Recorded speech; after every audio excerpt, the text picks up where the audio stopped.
History is not a story with a clear beginning. Long before words were written down, our ancestors left behind messages carved in stone and forged in metal. This is a journey into that silent era, defined by one profound mystery: the absence of a written record. We are left with objects, relics that seem to speak a language we have forgotten.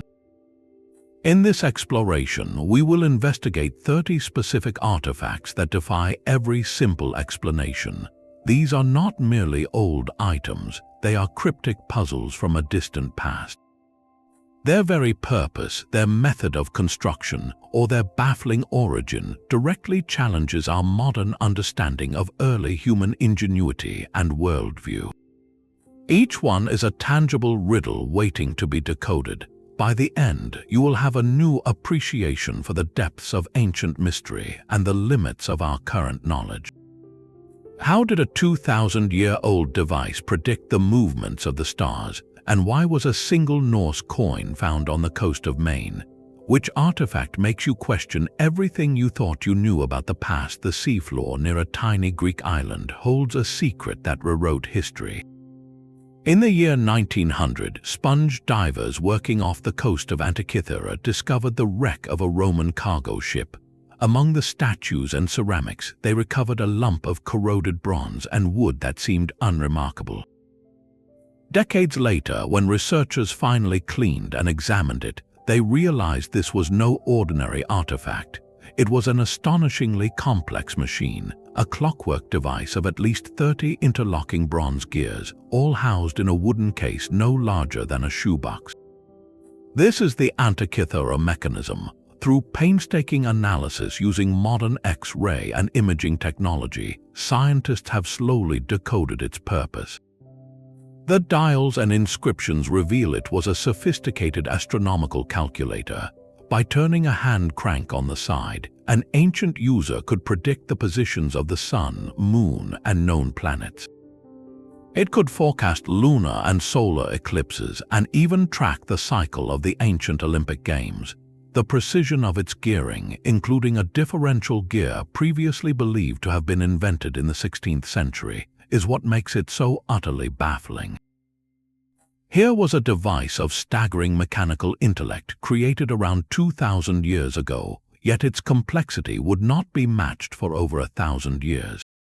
The profound puzzle is not just what it did, but where it came from, who built this. No other device remotely like it has ever been found from the ancient world.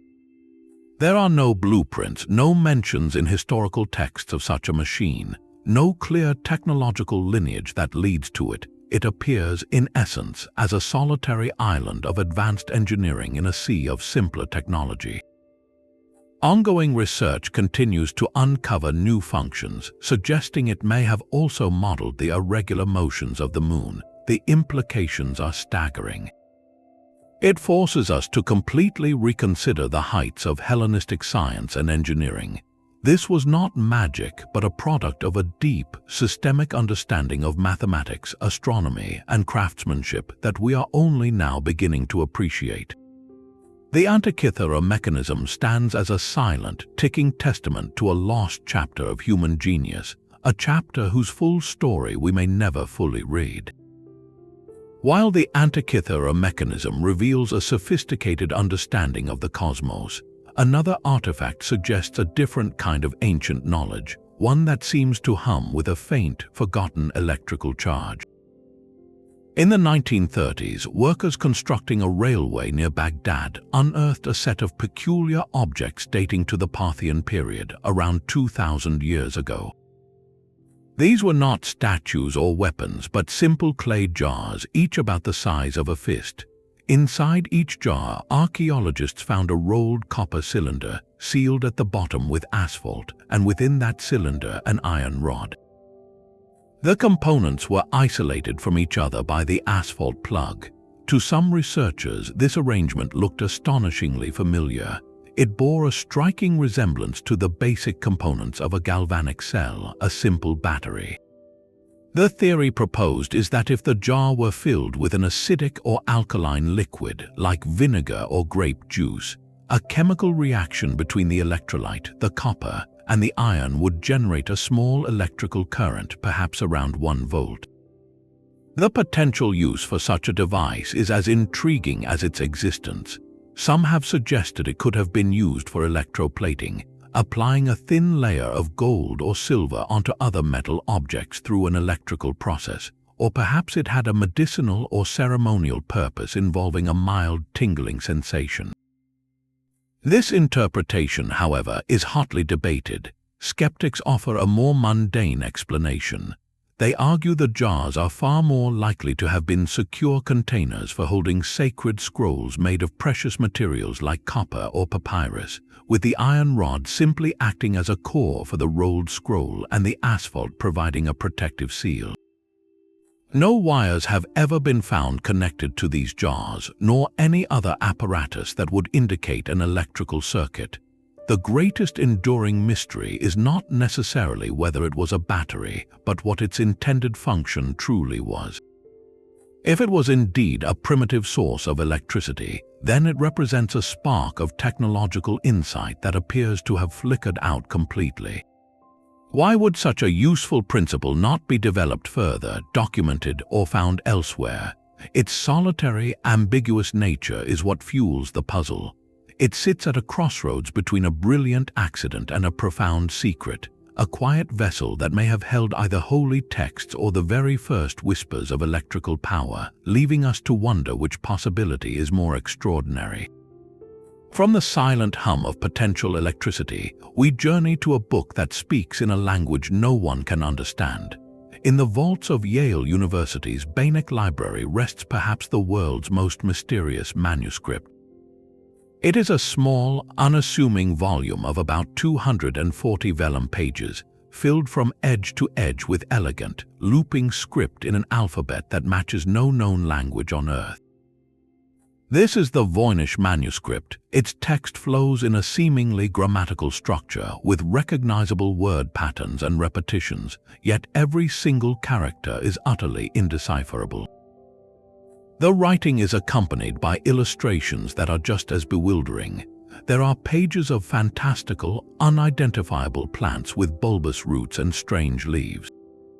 There are intricate astrological charts featuring unfamiliar constellations and zodiac-like symbols.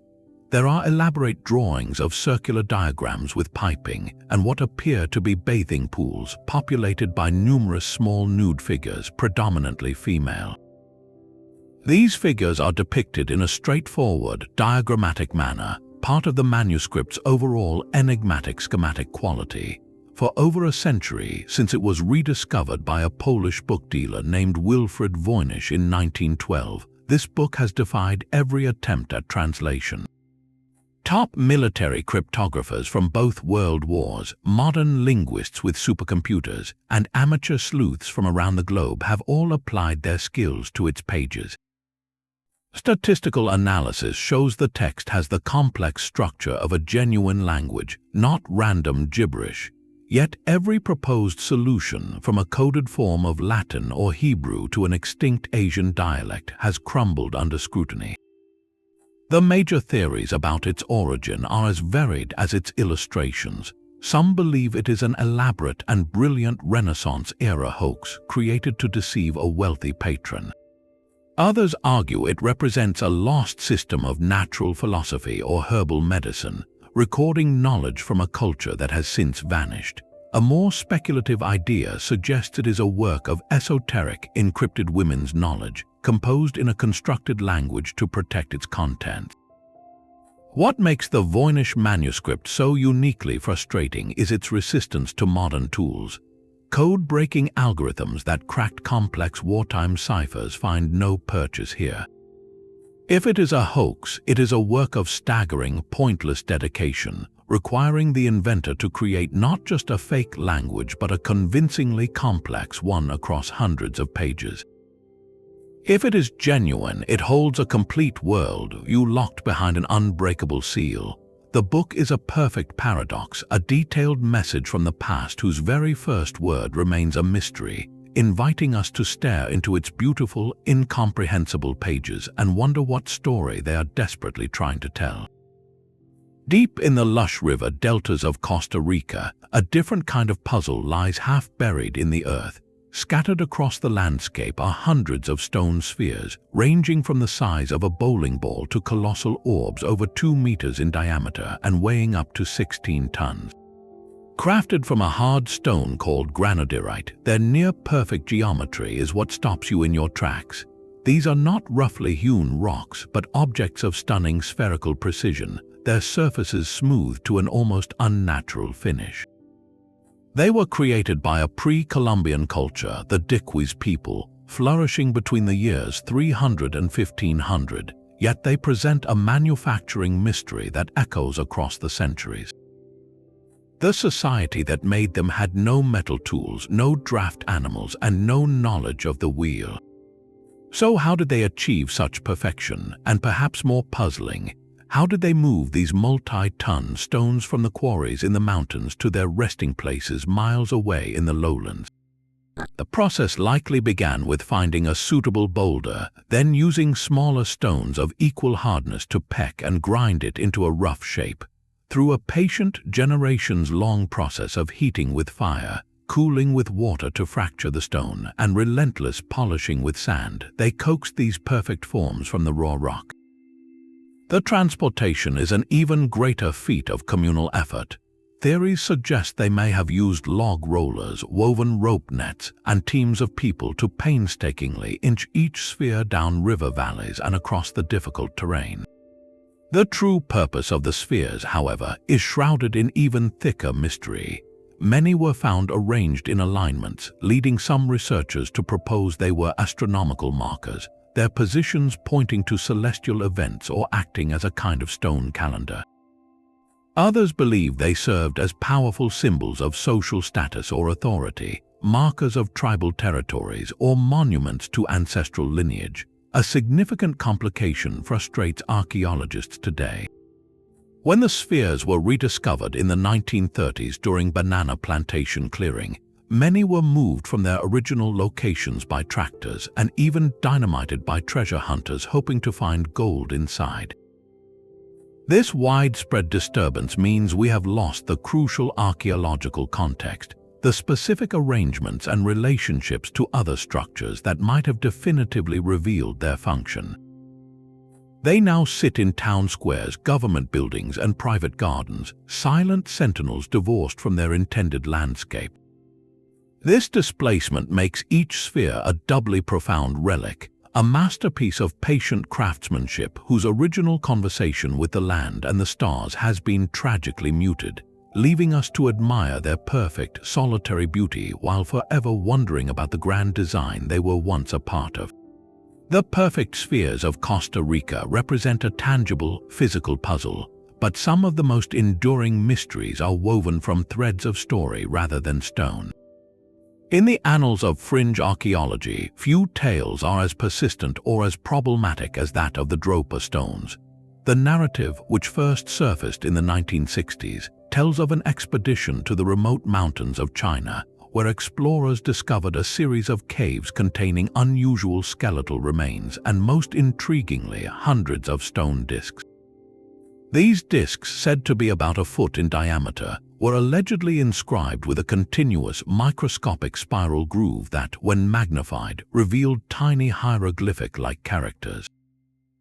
The translated story these inscriptions supposedly told was astonishing, describing the crash landing of an alien spacecraft and the stranded beings, the Dropa, who could not repair their vessel and were forced to integrate with the local human population. This story captured imaginations worldwide, presenting what seemed like direct physical evidence of ancient extraterrestrial contact. The problem, and it is a significant one, is that there is no credible scholarly evidence to support any part of this account. No reputable archaeological journal has ever published a study on the stones. The discs themselves have never been made available for independent examination by mainstream scientists or linguists. The principal figures in the story are either untraceable or have names that match no known explorers of the region. Most experts in Chinese archaeology and prehistory dismiss the entire episode as a modern fabrication, a piece of 20th century folklore born from a blend of sensationalist storytelling and perhaps a misinterpretation of actual, but far more mundane, ancient artifacts like Bai discs, which are ceremonial stone rings common in Chinese Neolithic cultures. This entry serves a crucial purpose in our journey through Puzzling Relics. It highlights how the line between genuine mystery and manufactured myth can become dangerously blurred. The allure of a fantastic story, especially one that offers a simple, otherworldly explanation for complex human history, can be powerfully seductive. It speaks to a deep human desire for answers that feel grand and conclusive. The Dropa Stones as a concept are not an archaeological puzzle but a sociological one. They demonstrate how a compelling narrative, once launched into the world, can take on a life of its own, detached from facts and resistant to correction. They stand as a profound cautionary tale, reminding us that the study of prehistory requires not just curiosity, but rigorous skepticism. Our fascination with the unknown must be balanced with a commitment to evidence, lest we replace the true, complex wonder of the human past with a more exciting, but ultimately empty, fiction. A genuine artifact can be perplexing enough, but sometimes nature itself crafts a deception that rivals any human-made mystery. In the year 1936, near the town of London, Texas, a couple walking along a creek bed made a startling discovery. Partially embedded in a large, solid lump of rock was what appeared to be a modern carpenter's hammer. The hammer's head, made of iron, was fused seamlessly into the stone, and a portion of its wooden handle protruded, itself partially petrified, turned to stone over immense time. The rock surrounding it was identified as Cretaceous, a geological formation dating back over 100 million years to the age of dinosaurs. This object, known as the London Hammer, instantly became a focal point for an extraordinary claim. If the hammer was truly encased in rock that old, then it must be just as ancient, proving that modern humans walked the earth alongside creatures like Tyrannosaurus rex, completely overturning our established understanding of evolutionary and geological history. For those who support a literal interpretation of certain ancient texts, the artifact was seen as definitive physical proof, a tool dropped by a human hand in a primordial world. The scientific explanation, however, tells a very different and fascinating story about the patient artistry of natural processes. Geologists point to a phenomenon called concretion.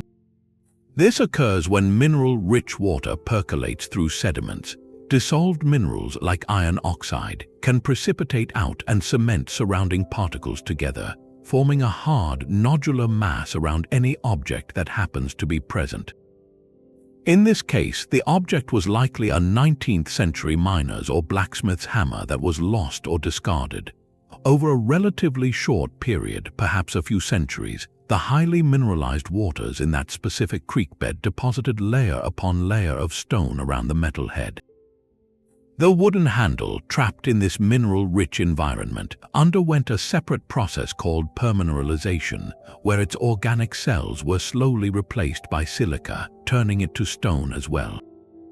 The resulting concretion mimicked the appearance of much older, solid bedrock.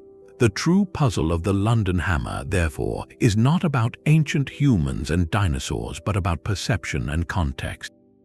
It is a masterclass in how natural chemical processes can create an illusion of immense age, perfectly encapsulating a relatively modern object in a convincing stone shell. This relic highlights a critical principle in all historical and archaeological investigation: the absolute necessity of context. An object alone, without understanding the environment in which it was found, the soil layers above and below it, and the natural history of the location, can tell a deeply misleading story. The hammer is a real artifact, but its narrative is not one of lost epochs. It is a testament to the slow, sculpting power of water and minerals, and a powerful reminder that extraordinary claims require not just an extraordinary object, but extraordinary evidence drawn from the complete picture. A different kind of tool, one carved from wood rather than stone, presents a mystery of potential rather than illusion. In the storied necropolis of Saqqara, Egypt, a small artifact was discovered in the tomb of a nobleman, dating to approximately 200 BCE. It is a graceful object meticulously carved from sycamore wood into the form of a bird. At first glance, it seems like a simple representation of a falcon, a creature sacred to the god Horus. But a closer look reveals peculiar details that have ignited a century of debate. This is the Saqqara bird. While its body and head are avian, its wings are perfectly straight and rigid, unlike the curved wings of a bird in flight. More strikingly, its tail is vertical and flat, like a modern aircraft stabilizer, and lacks any horizontal surface that would represent tail feathers.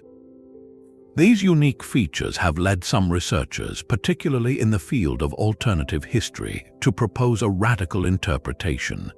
They argue the Saqqara bird is not a model of a bird at all, but a scale model of a monoplane glider. The straight wings, they suggest, are designed to generate lift, while the vertical tail fin provides essential stability in flight.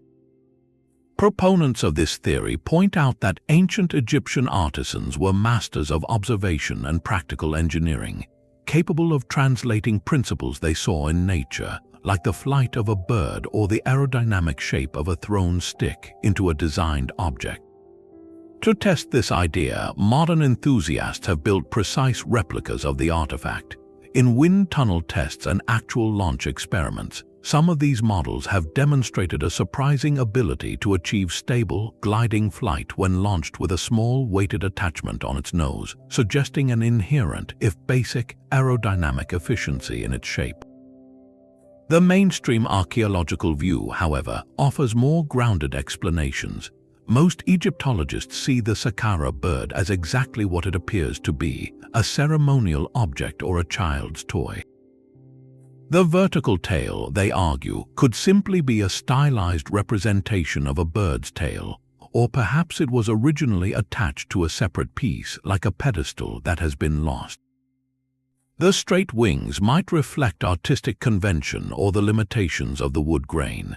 There is no textual evidence from ancient Egypt describing any form of manned flight, nor any other artifacts that resemble aircraft components.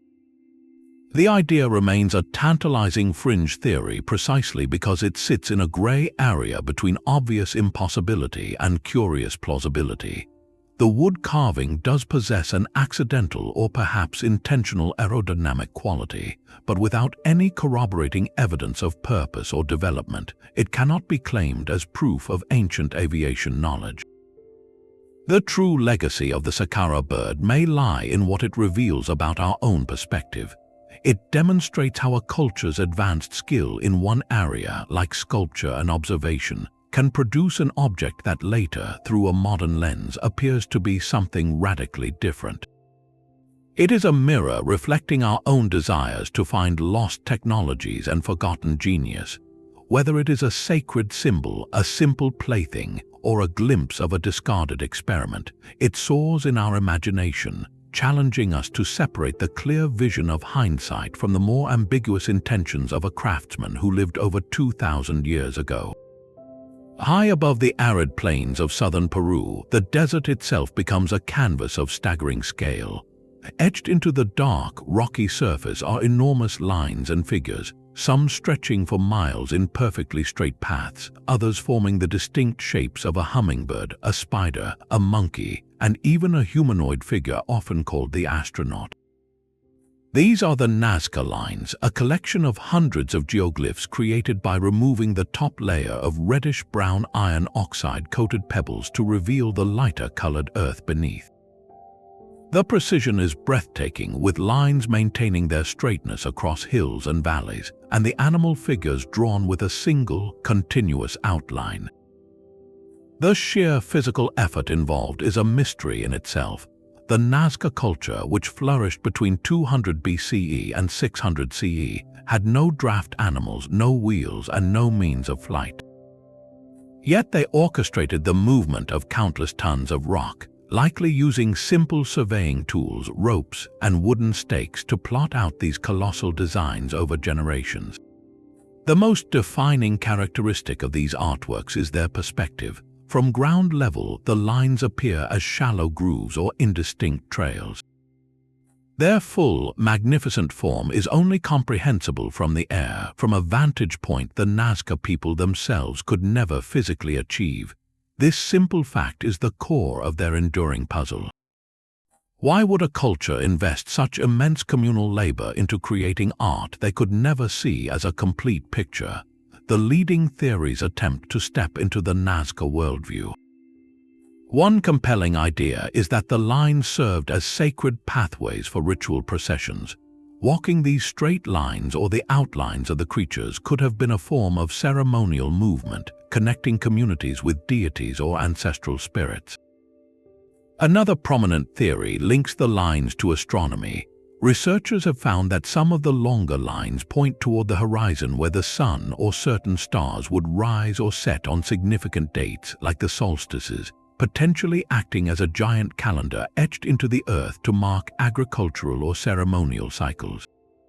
Perhaps the most evocative explanation is that the geoglyphs were messages or offerings intended not for human eyes, but for beings believed to reside in the sky. In the Nazca cosmology, deities, ancestors, or powerful natural forces were thought to dwell in the mountains and the heavens.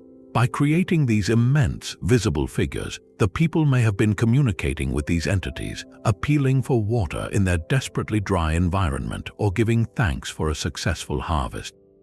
The true meaning is likely a complex blend of all these purposes, a fusion of astronomy, religion, and social identity that is now locked within a lost cultural framework. The lines were not meant to be seen all at once by a single viewer, but to be experienced through ritual movement known through oral tradition and ultimately witnessed by the gods. Their mystery lies not in a lack of plausible explanations, but in an overabundance of them. Each theory offers a key, but the lock it fits has vanished with the people who created it. The Nazca Lines remain a profound testament to human ambition, a prayer written in stone and earth on a scale so vast it required the sky itself to read it, leaving us to walk their paths with our eyes on the ground, while our minds strain to see what they saw from a perspective we can only imagine. A single coin can carry the weight of an entire continent. On the coast of Maine, at a well-documented Native American settlement site known as Goddard, archaeologists made a startling discovery during a routine sift of the soil. Among thousands of indigenous artifacts, they found a small silver coin, but this was no colonial piece. When cleaned and identified, it was revealed to be a Norse penny, minted in Norway between the years 1065 and 1080 during the reign of King Olaf the Peaceful. This is the main penny. Its existence presents a tantalizing and deeply contentious puzzle. On one hand, it seems to offer physical proof of something extraordinary, direct Norse contact with peoples in what is now the northeastern United States, far south of their known settlement at Elance Ox Meadows in Newfoundland. The coin's age aligns perfectly with the period of Viking exploration in the North Atlantic. The logical, thrilling conclusion would be that a Norse explorer, perhaps lost or trading along the coast, dropped this coin, leaving behind a metallic calling card that rewrites the story of transatlantic contact. This solitary find, however, is a masterclass in why archaeologists demand more than a single artifact to draw world-changing conclusions. The coin was found not in a clear Norse context like a hearth or a structure of Scandinavian design, but amidst the remains of a thriving Native American trade hub that saw goods moving along the coast for centuries. This opens the door to several less dramatic but far more plausible explanations. The most likely scenario is one of long-distance indigenous trade networks. The coin could have arrived at Elance Ox Meadows through direct Norse interaction, then been traded hand to hand, tribe to tribe, down the Atlantic coast over generations, eventually traveling over 1,000 miles from its point of origin to Maine as a curious object of value or novelty.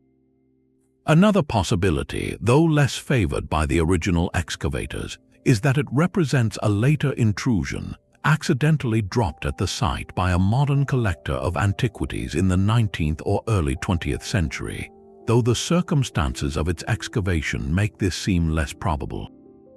The profound frustration and fascination of the main penny lies in its isolation.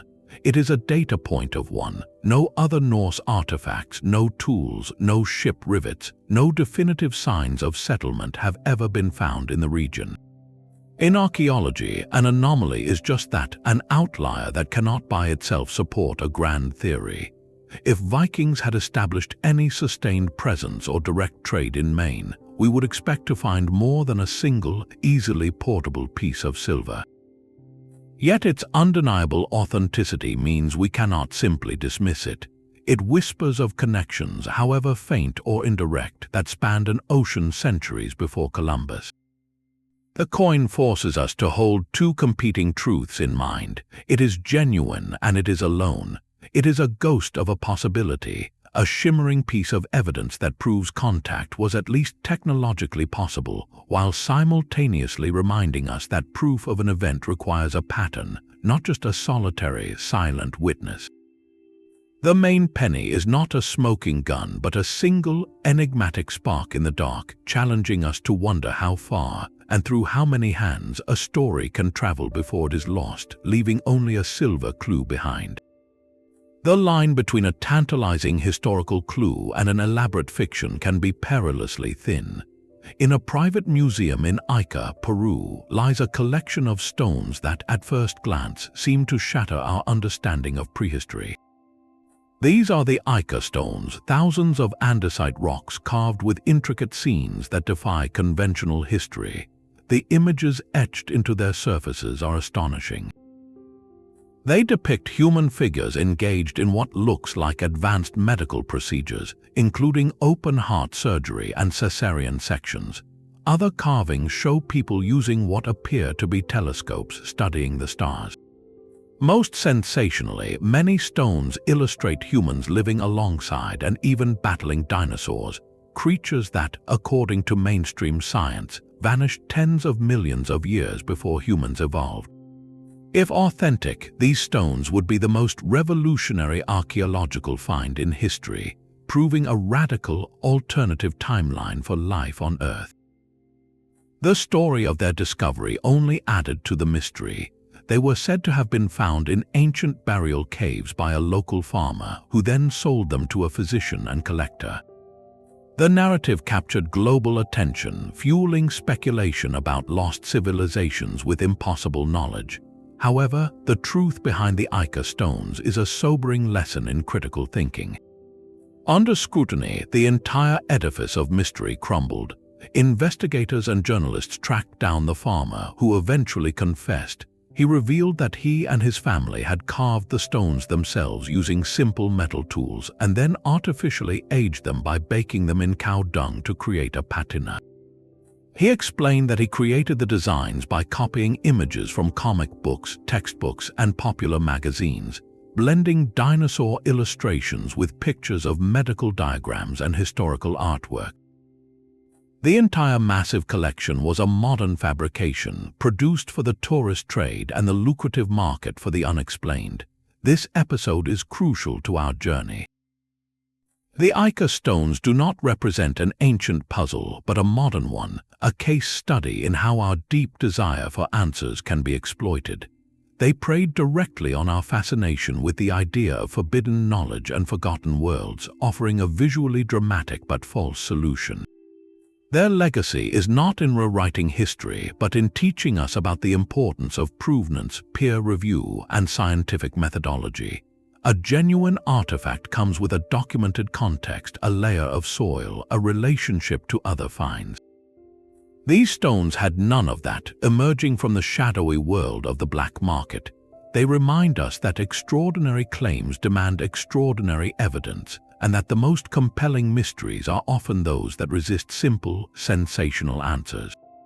The stones stand as a monument not to ancient astronauts or time-traveling surgeons, but to the enduring human capacity for storytelling, and the critical need to separate the wonder of a genuine enigma from the allure of a well-crafted tale. Sometimes a single line on a page can chart a course to a lost world. In the year 1929, scholars working in the Topkapi Palace Library in Istanbul made a discovery that would ignite debates for the next century. It was a map drawn on gazelle skin parchment, signed by an Ottoman admiral and cartographer named Piri Reis and dated to the year 1513. At first glance, it was a beautiful artifact of its time, showing the known coasts of Europe, Africa, and the newly discovered lands of the Americas. But a closer look at the southern edge of the map revealed something that seemed utterly impossible. Below the coast of South America, the map depicted a landmass with detailed bays, rivers, and mountains. To many who saw it, this land bore a startling resemblance to the coastline of Antarctica, a continent that would not be officially discovered by European explorers for another 300 years. Even more astonishingly, this southern land was shown free of ice, a condition that, according to geological evidence, last existed millions of years ago. The implications were staggering. How could a 16th-century admiral have known this? The most extraordinary theory suggests the map preserves fragments of ancient, advanced cartographic knowledge, passed down from a lost civilization that mapped the world in a prehistoric warm period, perhaps survivors of a culture like Atlantis. This idea proposes that Piri Reis copied his southern continent from much older source maps, drawn by navigators with a forgotten understanding of the globe. The scholarly consensus, however, charts a different and more plausible course through this mystery. Piri Reis himself wrote notes on the map, explaining that he compiled it from 20 different source charts, including contemporary Portuguese and Spanish maps, as well as what he called ancient maps from the time of Alexander the Great. Experts in historical cartography point out that the southern landmass is far more likely to be a speculative composite. Renaissance mapmakers, aware that the Earth was a sphere, often hypothesized a large southern continent, Terra Australis, to balance the landmasses of the north. They would fill these unknown regions with details borrowed from known coasts or pure conjecture. The bays and rivers on the Piri Reis map's southern land closely resemble the coastline of South America, mirrored and distorted, a common cartographic practice of the era. Furthermore, the map contains known errors like the misplacement of the Amazon and the omission of vast stretches of coastline. Yet, even within this rational explanation, a sliver of genuine mystery endures. Some of the map's details, like the apparent depiction of the Andes Mountains and certain coastal profiles of South America, show an accuracy that seems advanced for 1513. Suggesting Piri Reis had access to exceptionally good, perhaps now lost, Portuguese exploration charts. The true puzzle of the Piri Reis map, then, is not about ice-free Antarctica, but about the tangled web of knowledge in the Age of Discovery. It is a palimpsest, a layered document showing how hard won empirical data from brave sailors blended seamlessly with ancient myth and educated guesswork on the same sheet of parchment. It represents the moment when the medieval imagination collided with the first hard facts of a new world, creating something that looks to our modern eyes like prophecy. The map does not prove the existence of ancient supercartographers, but it does testify to the incredible and often haphazard process by which the world was slowly pieced together in the human mind, one uncertain coastline at a time. A different kind of image is woven into fabric, not etched into stone. Housed in the Cathedral of St. John the Baptist in Turin, Italy, is a piece of linen measuring approximately 14 feet long. This cloth, known as the Shroud of Turin, bears the faint front and back imprint of a bearded man with wounds consistent with the historical practice of crucifixion. For many of the faithful, it is a sacred object believed to be the actual burial cloth of Jesus of Nazareth. Setting aside matters of religious doctrine, the shroud presents a purely historical and scientific enigma of the highest order. How was this image created on a piece of ancient fabric, and when? The image itself is not a painting in any conventional sense, no pigments or brushstrokes have been found. Instead, the coloration resides only on the very topmost fibers of the linen threads, a subtle change more akin to a scorch or a chemical alteration. For centuries, the mystery of its origin was a matter of speculation. Then, in the late 1980s, science offered what seemed to be a definitive answer. With permission from the Vatican, small samples were cut from a corner of the shroud and sent to 3 independent laboratories in Oxford, Zurich, and Tucson for radiocarbon dating. This process measures the decay of a radioactive form of carbon in organic material to determine its age. The results from all 3 institutions converged on a startlingly clear time frame.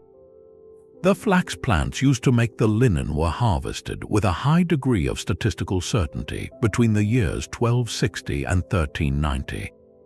This placed the shroud's origin firmly in the medieval period, long after the 1st century. For many, the case was closed. It was an elaborate, if masterful, medieval artifact. Yet the story did not end there. Almost immediately, researchers who questioned the findings proposed alternative explanations. They argued that the sample taken from the corner might not be representative of the entire cloth. Could it have been from a later repair, a section of medieval fabric expertly woven into the original to mend damage from a fire in the 1500s? Others suggested that environmental contamination, such as carbon monoxide from centuries of candle smoke or bacterial biofilm on the fibers, could have skewed the carbon dating, making the linen appear centuries younger than it truly was. These debates highlight the profound complexity of analyzing a unique, handled, and venerated object. Every proposed test is invasive, and every result is subject to interpretation within different frameworks of belief. Beyond the dating controversy, the central mechanical puzzle remains utterly unsolved. No one has been able to reproduce the shroud's image exactly as it exists using only the materials and technology available in either the 1st or the 14th century. Experiments with pigments, acids, and even rudimentary photography using a camera obscura and sunlight have produced similar-looking images, but none replicate the precise, 3-dimensional information encoded in the cloth's faint stains or its unique surface chemistry. The Shroud of Turin, therefore, stands at a fascinating and often fraught crossroads. It is an artifact where empirical science, historical analysis, and deeply held belief engage in a continuous, unresolved dialogue. It challenges the limits of our forensic abilities, reminding us that some objects from the past carry not just physical properties, but the immense weight of human story and meaning. Whether viewed as a medieval devotional work of unparalleled genius or a genuine relic from antiquity, its true mystery is how it continues to hold in its fragile threads, a question that science has not yet been able to fully unravel. A slab of Göbekli stone, unearthed from the roots of a Minnesota poplar tree in 1898, carries an inscription that could redraw the map of American history. This is the Kensington runestone. Its face is carved with runic characters, a message that tells a harrowing tale of Norse exploration far from the sea. The text, translated, speaks of a group of 8 Goths or Swedes and 22 Norwegians on an exploration journey from Vinland. It describes a tragic event, stating that 10 men were left by the sea to look after their ships while the rest camped inland. The inscription ends with a plea for rescue and a date, the year 1362. If genuine, this stone would be monumental proof of a Norse expedition deep into the North American continent, over a century before Columbus and 130 years after the Vikings abandoned their settlement at Elant's Ox Meadows. It would suggest a continued, daring push into the heart of the continent, a story lost to Scandinavian sagas. The man who found it, a Swedish immigrant farmer named Olof Åman, claimed it was tangled in the roots of the tree he was clearing from his field, suggesting it had been there for a very long time. From the moment it was revealed, the stone became a lightning rod for controversy, splitting experts and the public into 2 impassioned camps. Those who believe it is authentic point to the sheer unlikelihood of a simple farmer forging such a complex artifact. They argue the runes show a mix of styles that a 19th century forger would not have known, and the language contains archaic forms that were not understood by scholars at the time. Geological studies of the weathering in the carved grooves have, in some analyses, suggested the inscription is centuries old, not decades. For many in the Scandinavian American community, it became a proud symbol of their ancestors' pioneering spirit. The case for a hoax, however, is equally compelling. Skeptics, including many prominent linguists, highlight glaring issues with the inscription. They note that the runic alphabet used is an odd mixture, and the language itself is a strange blend of modern Swedish and Norwegian, peppered with archaic English words, not the Old Norse of the 14th century. It reads, they argue, like something concocted by someone with a smattering of runic knowledge, not a medieval scribe. Furthermore, the content of the message is suspiciously convenient, directly addressing the very debate about pre-Columbian exploration that was raging in the late 1800s. The tree under which it was found was estimated to be only about 40 years old, meaning the stone could not have been placed there before the 1850s. The most damning evidence for some is the lack of any corroborating archaeological evidence. No Norse tools, weapons, or settlement remains have ever been found in the region despite extensive searches. A single, detailed message stone with no supporting physical trace is, in archaeology, a major red flag. Over a century of advanced testing has failed to settle the argument. Each new analysis that claims to prove its age is met with a counter-study challenging the methodology. The stone exists in a state of historical limbo, too problematic to be accepted by mainstream academia, yet too persistent and emotionally resonant to be dismissed entirely. It embodies the tension between material evidence and scholarly interpretation, between local heritage and academic consensus. The Kensington runestone is less a solved puzzle and more a cultural mirror. It reflects our deep desire to find a tangible connection to a romanticized past and the immense difficulty of proving a solitary, extraordinary claim against the silent backdrop of centuries. Whether it is a genuine cry for help from lost explorers or a clever creation of a homesick immigrant, its power lies in its enduring ability to make us wonder what might have been, and to question how easily a story carved in stone can be believed. While a single carved stone can ignite fierce debate, another slab presents a mystery of pure, silent symbolism. In a quiet field near Clydebank, Scotland, lies a relic that turns the very ground into a canvas of ancient thought.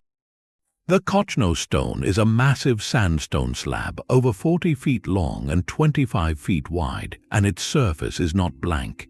It is a dense tapestry of artistry from the Bronze Age, perhaps as old as 5,000 years.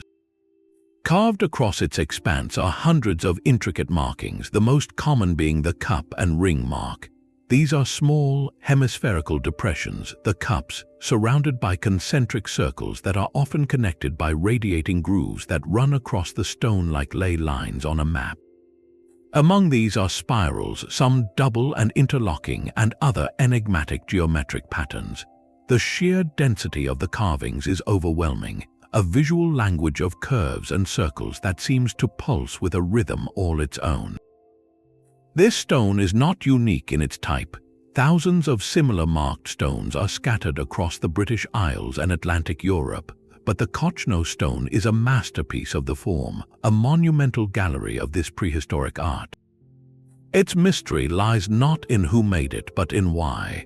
What message or meaning did these patient, pecking stone tools strive to impart across the millennia? The theories are as varied as the patterns themselves. One compelling idea is that these are territorial maps.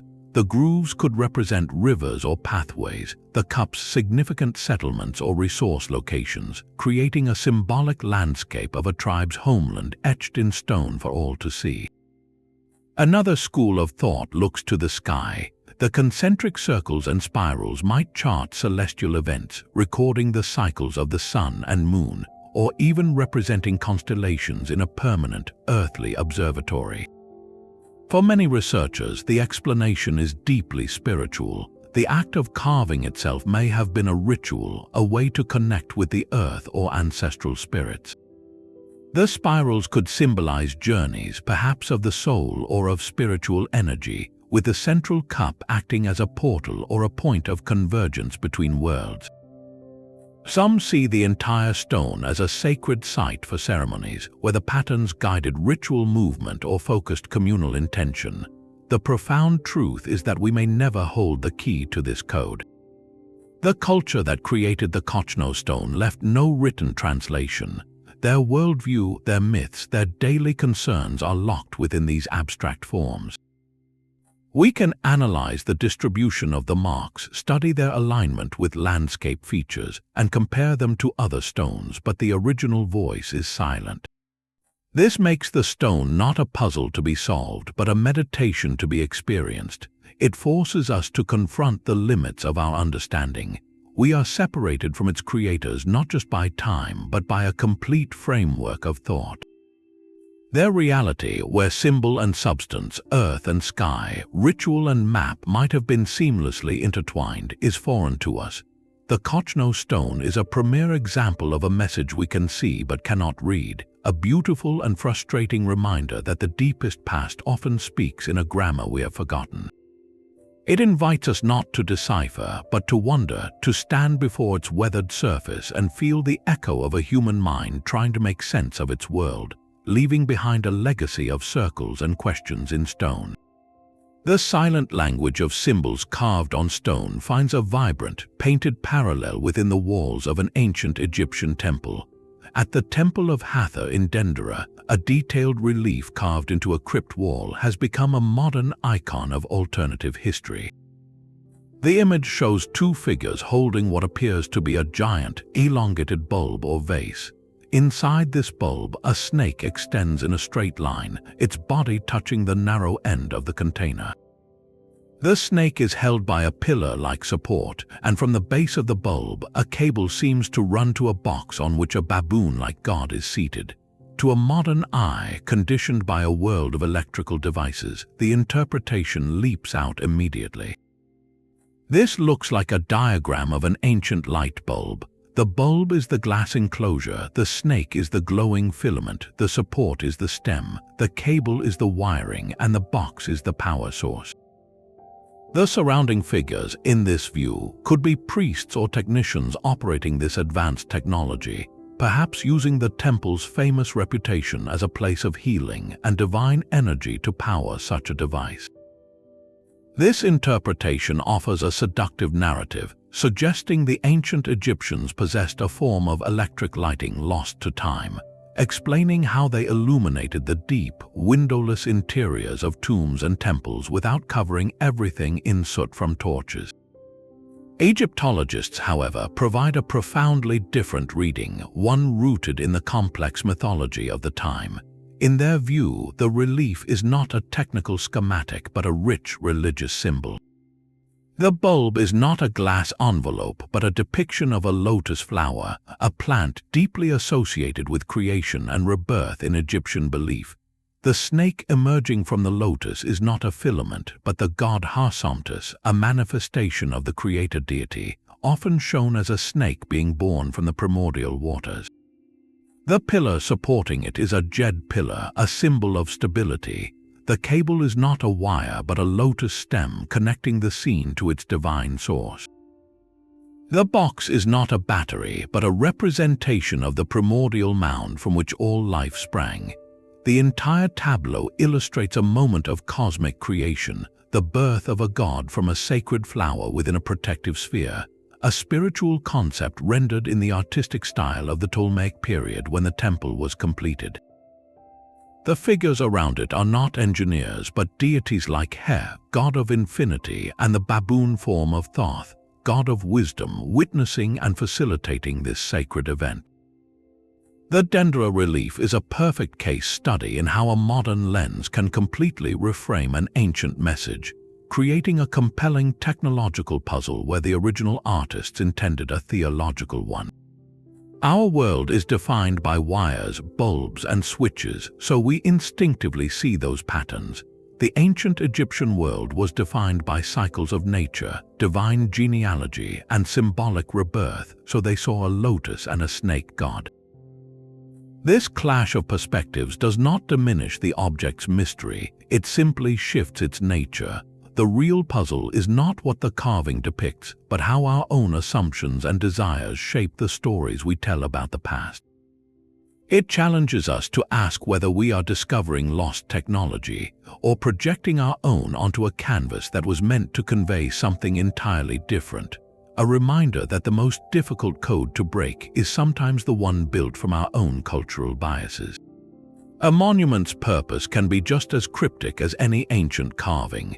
In the quiet farmland of Elbert County, Georgia, a set of massive granite slabs stood for over 40 years, inscribed with 10 guidelines for humanity in 8 modern languages. The Georgia Guidestones were not a relic of a distant past, but a deliberate creation of the recent past, erected in 1980 by a group operating under a pseudonym. Their messages spoke of maintaining humanity under 500 million in perpetual balance with nature, guiding reproduction wisely, and unifying humanity with a living new language. These were not historical records, but aspirational instructions cast forward in time, a modern attempt to create a guiding artifact for a future civilization, perhaps one emerging from a period of hardship. This very intention makes them a fascinating conceptual puzzle. They force us to consider what we choose to inscribe in stone for the ages. How would an archaeologist 10,000 years from now, with no context of our late 20th century world, interpret these stark commands carved in granite? Would they see a benevolent blueprint for survival or the manifesto of a forgotten cult? The stones were shrouded in mystery from the start, their sponsors unknown, their specific meaning debated, and they were ultimately damaged and dismantled in recent years. Their brief existence highlights a profound truth about all puzzling relics: context is everything. Without understanding the minds that created them, even the clearest message can become an enigma. This modern experiment in monument making creates a direct bridge to the truly ancient stones we have yet to explore, those that carry messages not for a speculative future, but from a tangible yet silent past. The desire to leave a message seems to be a fundamental human impulse, but what happens when the alphabet itself is a mystery? On the sun-drenched island of Crete, a discovery was made in the ruins of the ancient Minoan palace of Phaistos. It was a small, baked clay disc, roughly the size of a modern dinner plate, dating to the 2nd millennium before the Common Era. Both of its faces are covered, from the outer edge spiraling inward, with a series of beautiful stamped symbols. There are 45 distinct pictographic signs, including human figures, birds, fish, plants, and geometric shapes, all pressed into the clay with individual seals before it was fired. This is the Phaistos Disc, and it is utterly alone. The script it bears is unique. It does not match the known linear A or linear B scripts also found on Crete, and no other artifact anywhere in the world has ever been found with this same writing system. It is a solitary document in a language without a dictionary, a book of one page. The very method of its creation adds to the intrigue. The use of individual stamps suggests a form of early printing, a technology that would not become common for another 3,000 years, implying a level of bureaucratic or ceremonial standardization that is otherwise invisible in the archaeological record. So what is it? The theories are as varied as the symbols themselves. Some scholars propose it is a religious text, a spiral prayer or hymn meant to be read from the rim to the center, perhaps invoking deities or recording a sacred ritual. Others see it as a more practical record, a list of goods, a ledger of tribute, or a guide to a ceremonial game. The narrative structure of the symbols, separated by short vertical lines into what appear to be words or phrases, has led some to hope it tells a story, a myth or historical account of the Minoan world. Yet without a single parallel text, a Rosetta Stone that pairs this unknown script with a known language, every attempt at decipherment is built on guesswork. Linguists cannot even be certain which direction the spiral reads, or if the script represents syllables, words, or entire concepts. This absolute isolation is what makes the Phaistos Disc one of archaeology's most perfect and frustrating puzzles. It is not just an undeciphered message, it is a message in a bottle where the bottle is also the message. The civilization that made it was highly advanced, artistic, and complex, yet they chose to encode something in this one-of-a-kind format and then, it seems, never used it again. The disc stands as a stark reminder of how much cultural knowledge can vanish, leaving behind a single, beautiful artifact that whispers just loudly enough to be heard, but not nearly loud enough to be understood. A perfectly geometric cube of iron should not exist inside a lump of coal. In 1885, at the Wolfsegg coal mine in Austria, a worker splitting a freshly mined tertiary-era coal block found exactly that. Inside was a metal object, nearly a perfect cube with rounded edges and a deep groove running around its center. It was made of iron, weighed just over 1.5 pounds, and showed clear signs of having been cast in a mold. The coal seam it came from was reliably dated to the Tertiary period, an epoch spanning from about 66 to 2.6 million years ago, a time long before modern humans or even our earliest hominid ancestors are believed to have walked the earth. This was the Wolfsegg iron, an artifact that seemed to defy the very timeline of human technological progress. Initial theories proposed it might be a meteorite, a natural metallic nugget from space. However, detailed metallurgical analysis ruled that out. The cube was not a nickel-iron alloy like most meteorites, but a form of cast iron, a man-made material requiring a sophisticated smelting and casting process. This finding turned a curious oddity into a profound historical puzzle. How did a manufactured iron object end up encased in coal millions of years old? Two primary explanations have been debated for over a century. The first, and most accepted by mainstream science, is one of simple contamination. It suggests the cube is not ancient at all, but a piece of historical mining equipment, perhaps a tool fragment or a surveyor's weight from a much later period. In this scenario, it could have fallen into a fissure or an old mine shaft, eventually becoming embedded in coal that later reformed around it, creating the illusion of immense age. The processes of geological deposition and mining activity are messy, and such intrusions, while rare, are not impossible. The second explanation is far more radical and unsettling. It proposes the cube is exactly what it appears to be, a genuine artifact from a pre-human or vastly ancient human civilization. Proponents of this view argue that the specific conditions of its discovery, embedded solidly within the coal, make accidental intrusion from a later mining era less plausible. They point to the cast iron composition as evidence of a lost industrial knowledge, a technology that arose and vanished without a trace in the deep past. This idea directly challenges the linear narrative of human development we hold so dear. The Wolfsegg iron, whether a misplaced miner's tool or a relic of forgotten makers, forces a confrontation with the concept of an out-of-place artifact.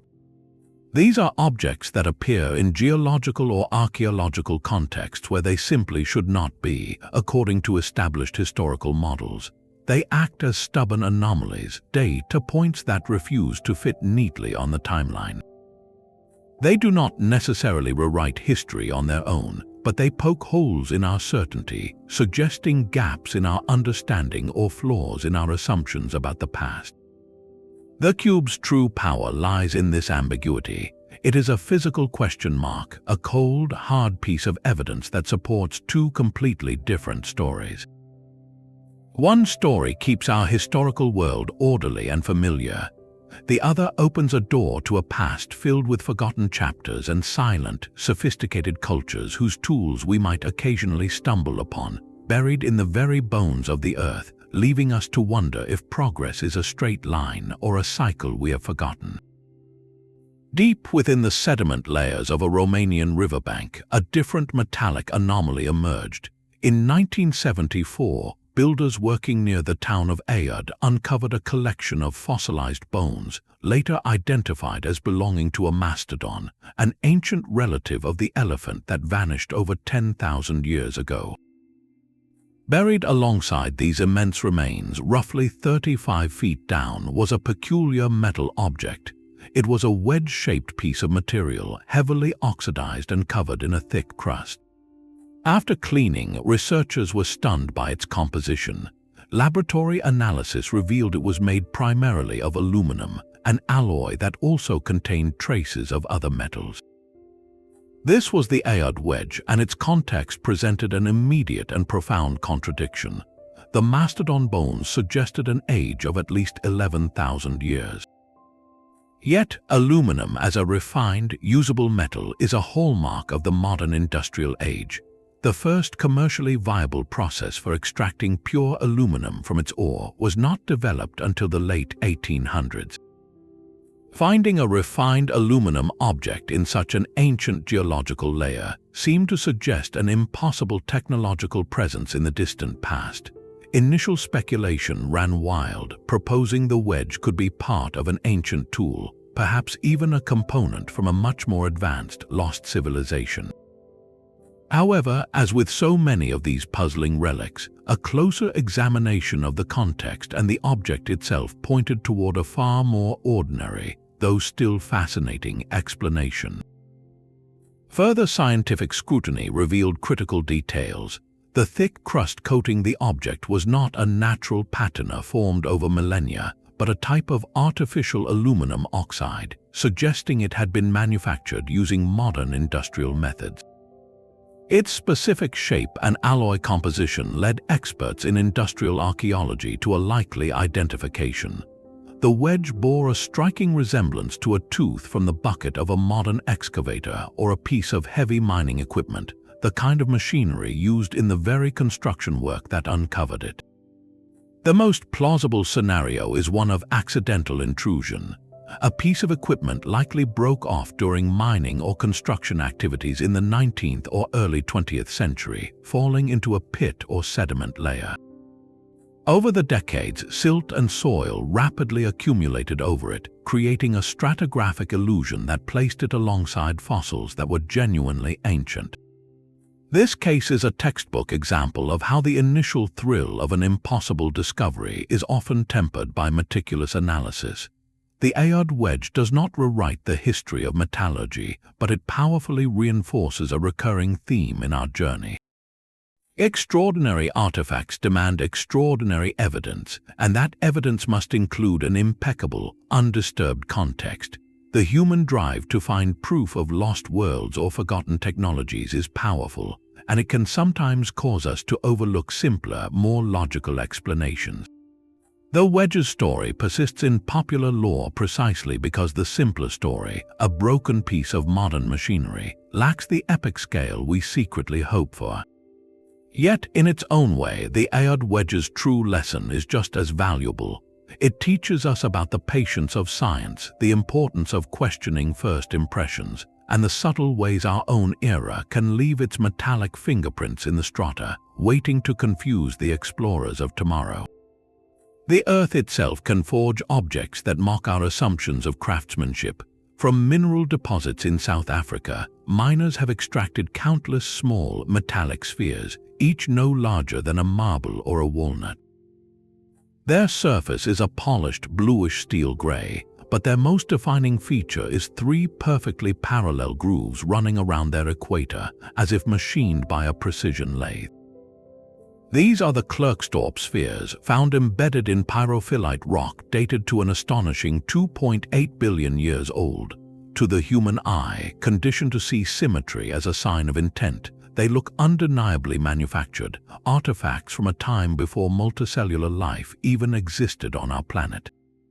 This apparent contradiction makes them a classic example of an out-of-place artifact, a seemingly impossible object that invites speculation about lost civilizations or even ancient visitors from beyond our world. The scientific explanation, however, reveals a story of patient, natural artistry that is just as compelling.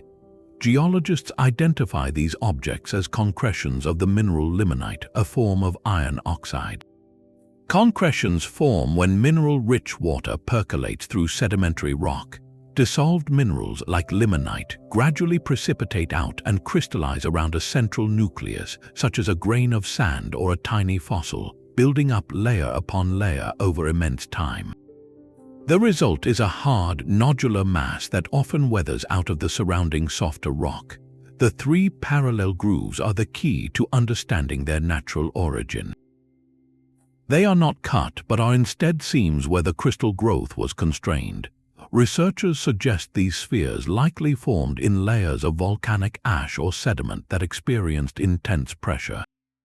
As the concretion grew, the surrounding rock pressed in uniformly, but minute variations in the sediment created lines of weakness.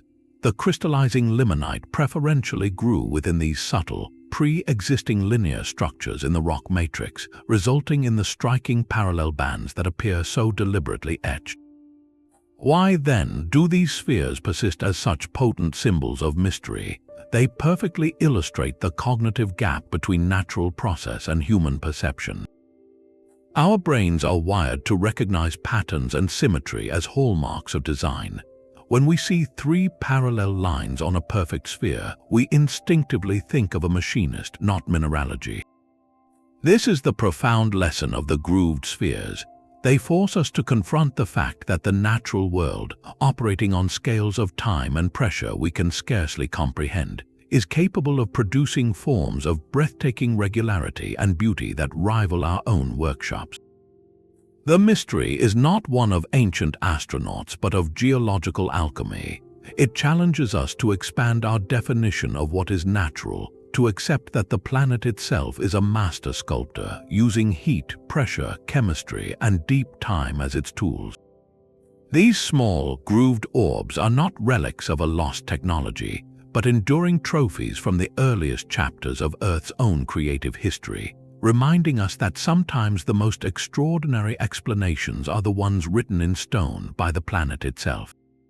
These silent, grooved spheres speak of nature's patient artistry, but some stones were clearly meant to carry a message. On a windswept hill in southeastern Turkey, the dawn of civilization is being rewritten. Göbekli Tepe is not a city nor a village. It is a series of immense circular enclosures built over 11,000 years ago, a staggering 7,000 years before the Great Pyramid of Giza. At the heart of each circle stand massive T-shaped limestone pillars, some towering over 18 feet tall and weighing more than 10 tons. Their scale alone is bewildering, but it is their surfaces that hold the deeper mystery. These pillars are not blank monoliths. They are covered in a rich tapestry of carved reliefs, a menagerie of the ancient world. Fearsome lions, charging boars, slithering snakes, graceful cranes, and scorpions are rendered with a startling artistic skill.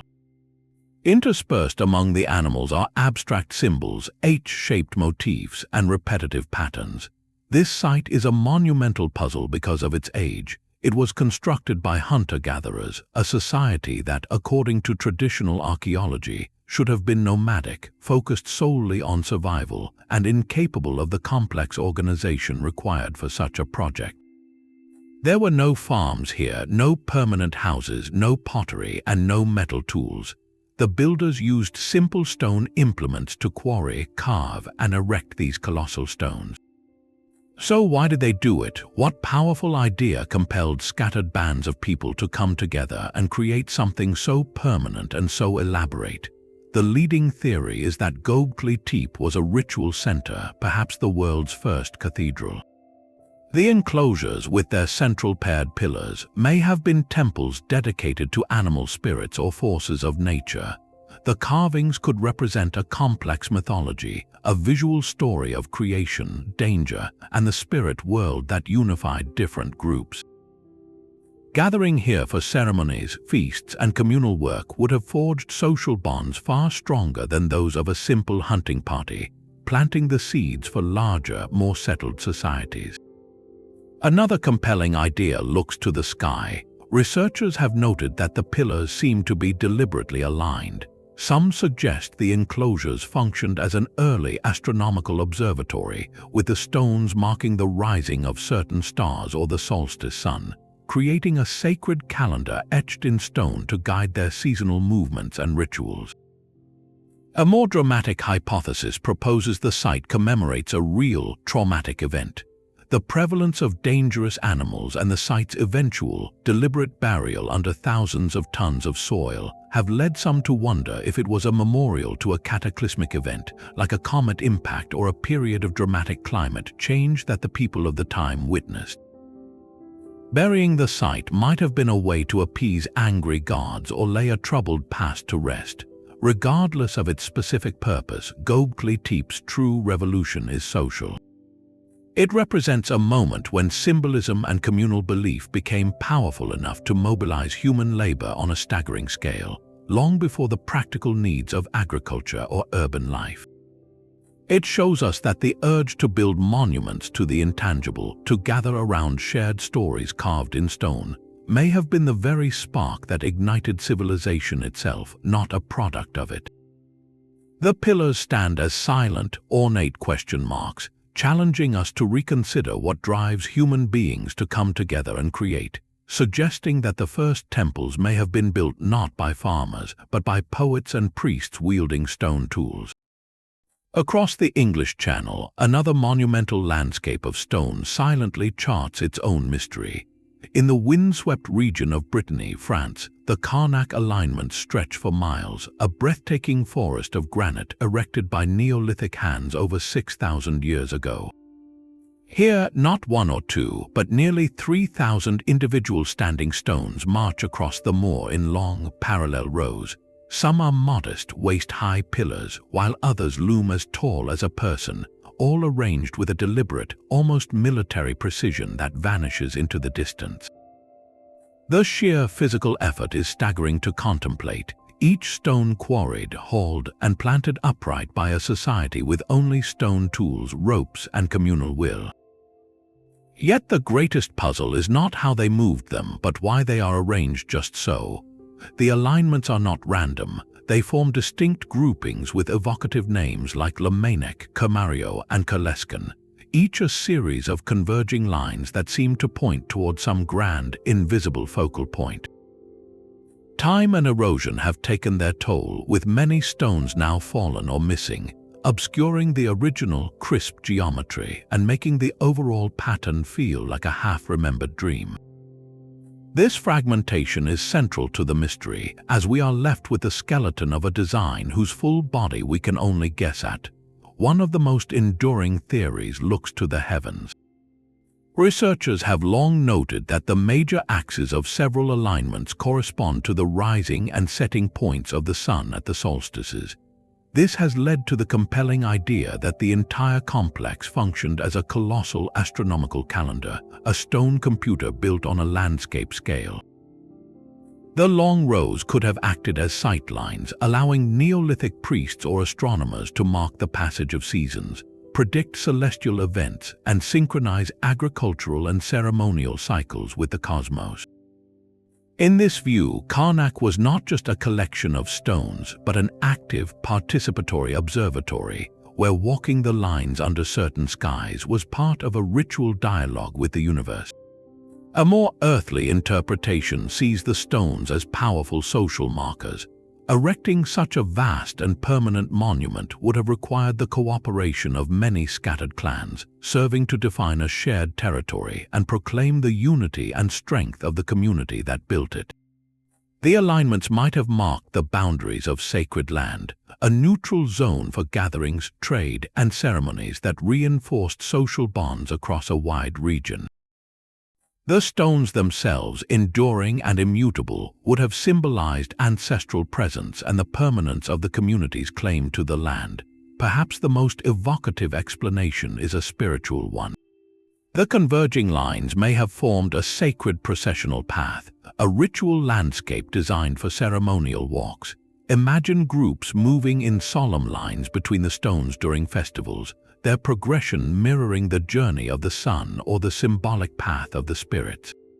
The physical act of moving through this ordered stone forest could have been a transformative experience, a way to connect with ancestral forces or deities believed to inhabit the earth and sky. The true meaning likely wove all these threads together: astronomy, territory, and spirituality fused into a single grand expression of a culture's worldview. What makes Carnac uniquely haunting is the scale of its ambiguity. At Göbekli Tepe, the carvings give us symbols to ponder. Here, the stones are largely unadorned, their message carried solely by their placement.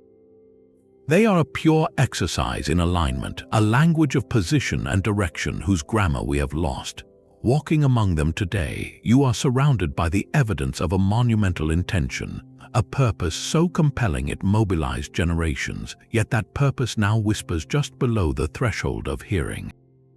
The Cochno Stones stand as a profound lesson in humility, reminding us that the most ambitious projects of the human spirit can become, with enough time, beautifully inscrutable monuments to the question, why? While the stones of Carnac stand in silent rows, another set of artifacts carries the ghost of a lost voice.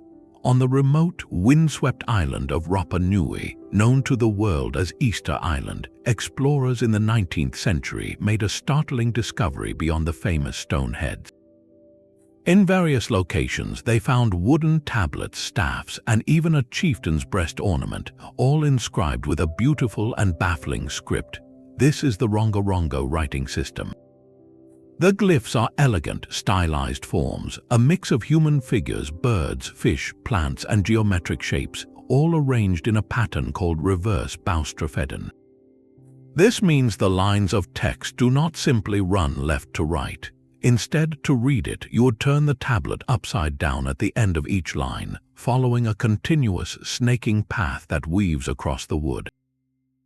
The sophistication of this system is undeniable, suggesting a fully developed written language, not just simple pictograms. This discovery presented an immediate and profound mystery. The prevailing narrative of Polynesian history held that no culture in the entire Pacific had independently developed a true writing system. The presence of Rongorongo on the world's most isolated inhabited island seemed to shatter that assumption, hinting at a cultural and intellectual flowering far more complex than the story of statue carvers alone. Yet the tragedy that followed its discovery is what sealed its status as one of history's most poignant puzzles. In the 1860s, the island's population was devastated by a series of tragic events, including forced removal by slave raiders and the introduction of devastating illnesses from outside contact. In this period of immense hardship, the literate elite, the priests and chieftains who could read and write the script, were almost entirely lost. The knowledge died with them. By the time scholars arrived with serious interest, only a handful of elderly islanders could even recognize the tablets, and none could translate a single line. The meaning was gone, leaving behind only the beautiful, silent glyphs. Today, fewer than 30 genuine Rongorongo artifacts survive in museums around the world. The ongoing effort to decipher them is a race against time and erosion, both of the wood and of cultural memory. Linguists and epigraphers have tried every approach, from statistical analysis to searching for links to other Polynesian languages or even the ancient script of the Indus Valley. Some patterns have been noted, like sequences that may be genealogies or calendrical notations, but without a bilingual text or a living tradition, every theory remains speculative. The most tantalizing question of all is what connection, if any, this writing had to the island's most famous creations, the moai. Did the tablets record the histories of the clans who built them? Were they chants or prayers used in the ceremonies to transport and erect the great stone figures? Or do they tell an entirely separate story, a spiritual or astronomical text that guided the islanders' worldview? We may never know. the Rongorongo tablets stand as a heartbreaking monument to the fragility of knowledge. They are a library whose shelves are full, but whose catalogue has been burned. They remind us that writing is not just marks on a surface, but a living thread connecting generations.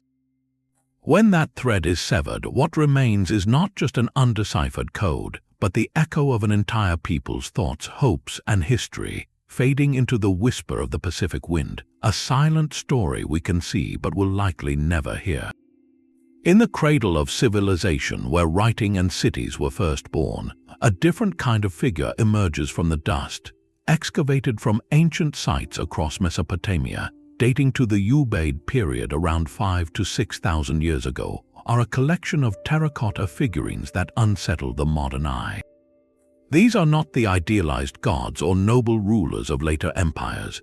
They are slender, androgynous figures with elongated, cone-shaped heads, wide, almond-shaped eyes that slant dramatically, and slender bodies that taper to a point. Most strikingly, their faces possess distinctively reptilian features, with narrow snouts and expressions that seem both serene and utterly alien. These are the Ubaid lizardmen, and they represent one of prehistory's most visually arresting symbolic puzzles. The immediate, instinctive reaction to these figures is one of recognition, but of the wrong kind. To a culture saturated with science fiction, they look like visitors from another world, ancient astronauts or reptilian beings. This modern interpretation, while sensational, tells us more about our own cultural lens than it does about the Ubaid people. It is a classic example of seeing the past through a filter of contemporary myth. To understand these figurines, we must try to see through the eyes of the people who carefully formed and fired them. Archaeologists and anthropologists offer interpretations rooted in the symbolic world of early Mesopotamian society. One prevailing theory is that these are stylized representations of priests or deities. The elongation of the skull could depict a cultural practice of cranial binding, a form of body modification used by elites to denote status or a closer connection to the divine. The almond eyes and reptilian features might not represent literal lizards, but rather the wearing of ritual masks. Imagine a shaman or a priest performing a ceremony, adorned in a mask crafted from leather and clay, designed to transform the wearer into a hybrid being, part human, part powerful animal spirit. In this view, the lizard or snake was likely a potent symbol. These creatures were masters of two worlds, moving seamlessly between land and water, capable of shedding their skin and being reborn. They represented regeneration, healing, and perhaps a connection to the primordial waters from which life sprang. The figurine, then, is not a portrait of an alien, but a sacred icon of transformation. Another compelling perspective sees them as representations of a specific deity, perhaps an early precursor to later Mesopotamian gods associated with water, wisdom, or the underworld. Their slender, genderless forms and serene expressions suggest a being beyond ordinary human concerns, a conduit for powers that govern fertility, the cycle of life and death, or the mysterious depths of the earth. They have been found in both domestic settings and burial contexts, suggesting they played roles in daily household rituals as well as in practices surrounding the journey after life. What makes the Ubaid lizardmen so profoundly mysterious is not a single shocking answer, but the totality of their otherness. They are a complete package of symbolism that feels entirely disconnected from our own visual language. We have no texts from the Ubaid period to explain them, no myths that have survived to give their strange faces a name. We are left with only the objects themselves and the undeniable sense that they were deeply important. They force us to confront a fundamental truth about early human expression. Before writing could record complex stories, belief was sculpted in clay. These figurines are a three-dimensional vocabulary, a physical prayer or statement about the nature of existence, power, and the spirit world. Their lasting power lies in their resistance to easy translation. They do not confirm wild theories of extraterrestrial contact. Instead, they offer something perhaps more valuable, a direct, unmediated glimpse into a symbolic universe that is truly foreign. They remind us that the human imagination has always been a place of wonder and strange beauty, capable of giving form to concepts we can now only hold in our hands and quietly wonder about. Beneath the cold, dark waters of the Baltic Sea, a sonar scan painted a picture that ignited a firestorm of speculation. In 2011, a Swedish ocean exploration team was mapping the seafloor when their equipment registered a massive, circular object resting on the bottom.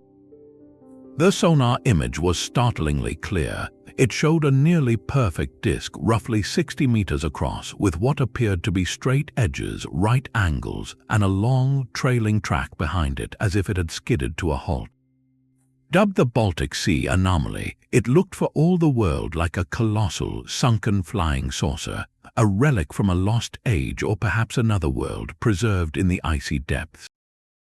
The initial discovery was compounded by strange reported phenomena. Divers claimed their electronic equipment malfunctioned when they approached the site, and some samples brought up were said to contain metals not typical of the region.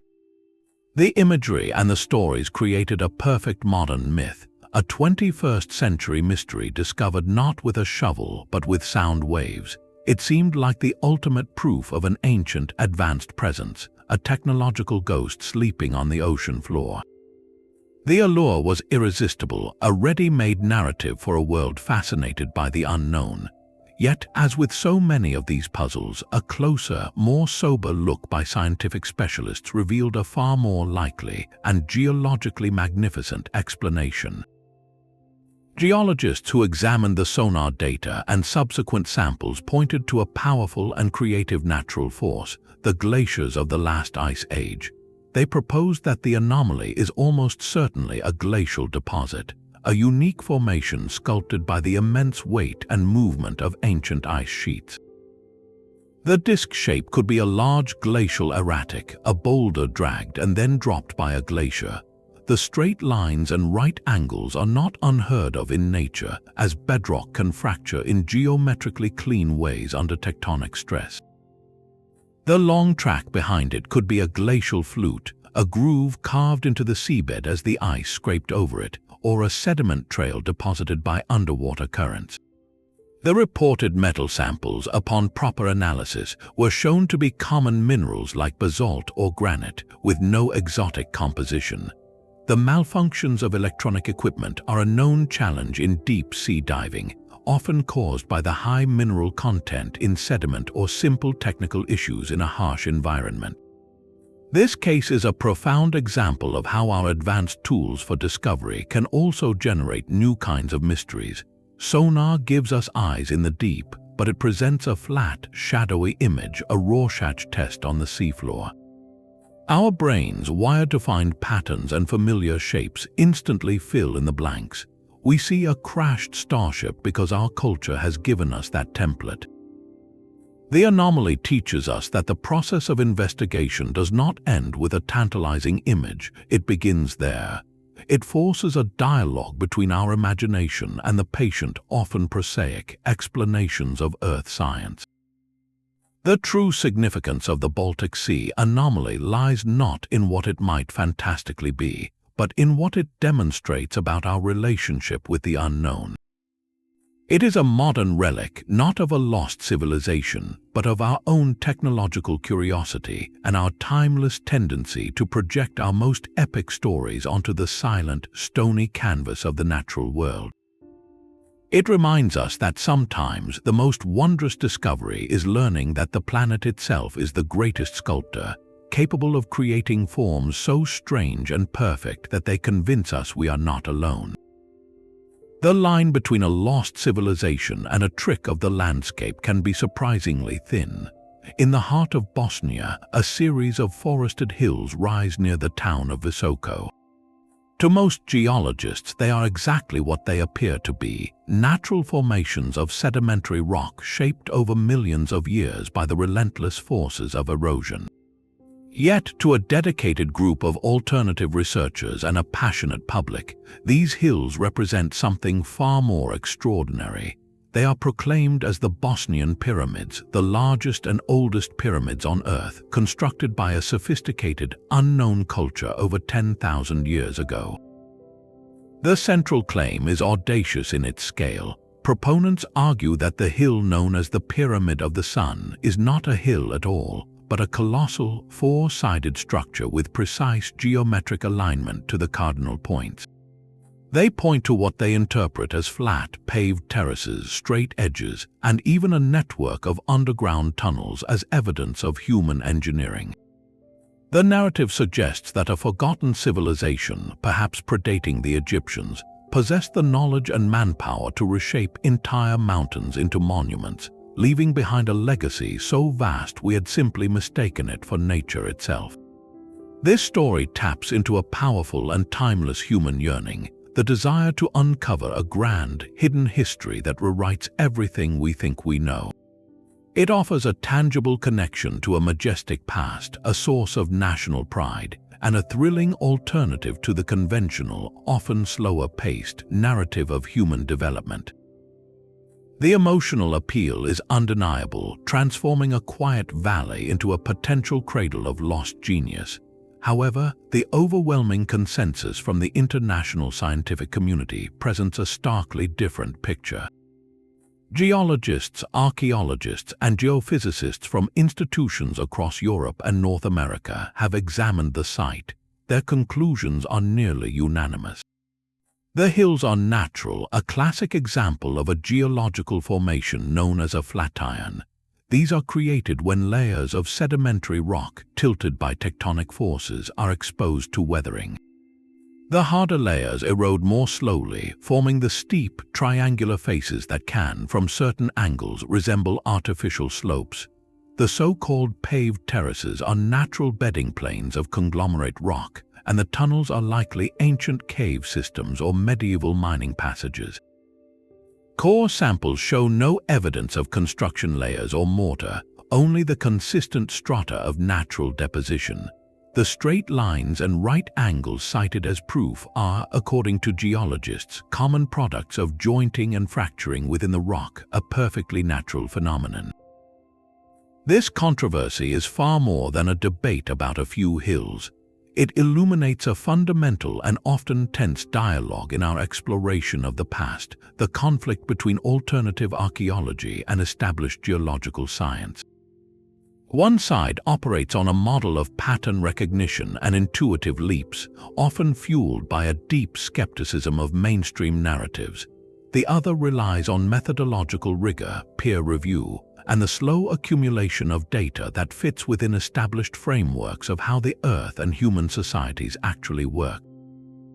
The Bosnian Pyramids phenomenon teaches us a crucial lesson about evidence and interpretation. It shows how easily the human mind can impose meaningful shapes on the random artistry of geology, especially when fueled by hope and a compelling story. It also highlights the importance of scientific literacy and the humility required to accept that sometimes a magnificent hill is just a magnificent hill, sculpted not by human hands but by the patient, unimaginable forces of deep time. The true legacy of this site may not be a rewritten history, but a profound case study in how we search for our past and why we so desperately want the mountains themselves to whisper secrets they were never built to keep. Off the coast of Japan's westernmost island, the ocean floor holds a structure that looks like a sunken acropolis. The Yonaguni Monument is a sprawling complex of massive stone blocks rising from the seabed at a depth of about 80 feet. Its features are astonishingly geometric. There are what appear to be wide, flat terraces connected by sharp, 90-degree steps.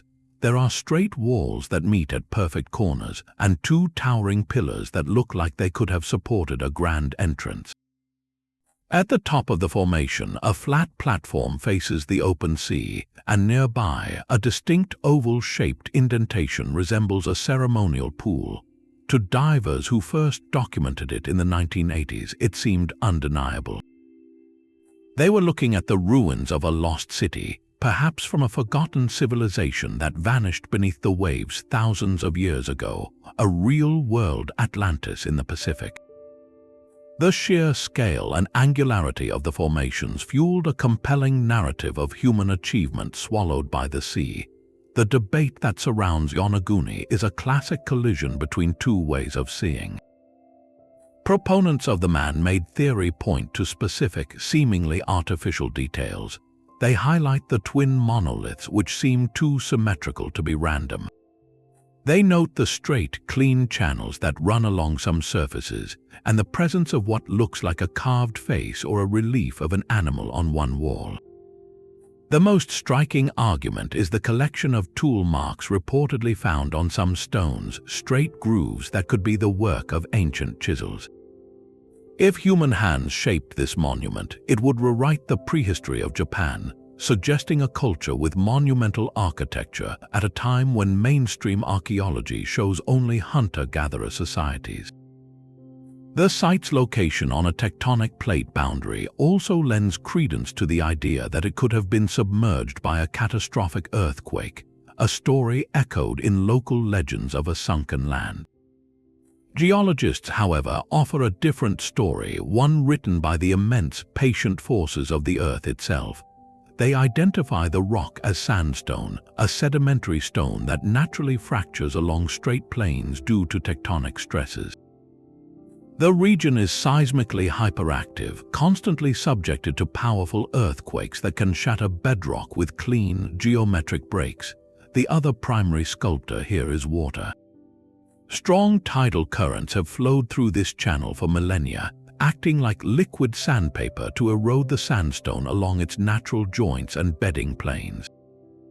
This process, known as differential erosion, can gradually undercut layers of rock, creating the illusion of stacked blocks, terraces, and staircases. The so-called tool marks, geologists argue, are likely the scars of underwater erosion or the natural wear patterns of shellfish. The carved face is probably a classic example of pareidolia, our brain's tendency to see familiar patterns like a face in random shapes. The true mystery of Yonaguni is not necessarily which side is correct, but the profound difficulty of proving human agency on a site that has been underwater for so long. Archaeology on land can rely on context, finding pottery shards, tools, hearths, or burial sites alongside structures. A sunken monument offers none of that easy corroboration. Any small artifacts that could provide proof have long since been washed away or buried under sediment by the relentless ocean. This evidentiary vacuum is what allows the debate to persist so passionately. It becomes a Rorschach test on the ocean floor, where we project our hopes for lost history onto the ambiguous artistry of nature. The allure is undeniably powerful.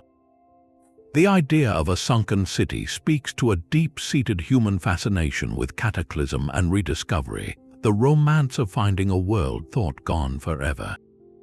Yet the geological explanation carries its own profound sense of wonder. It reveals that nature, with nothing but pressure, movement, and time, can produce architecture that rivals our own most ambitious ruins in its grandeur and complexity. Whether Yonaguni is a monument to a forgotten people or a masterpiece of submarine geology, it stands as a humbling reminder of the ocean's deep secrets, a silent, enigmatic sentinel guarding its origin story in the blue twilight of the Pacific. Hidden beneath the quiet villages of Zhejiang province in China lies a subterranean world of staggering ambition. Discovered by chance in 1992 when a local farmer attempted to drain a small pond, the Longyu Caves are not natural formations. They are a colossal, artificial complex of at least 24 caverns, each one painstakingly carved by hand from solid sandstone. The scale is almost incomprehensible. Some of these caverns are the size of cathedrals, with ceilings soaring over 100 feet high, supported by massive, evenly spaced pillars of rock left in place by the builders. The walls, ceilings, and pillars are not rough-hewn.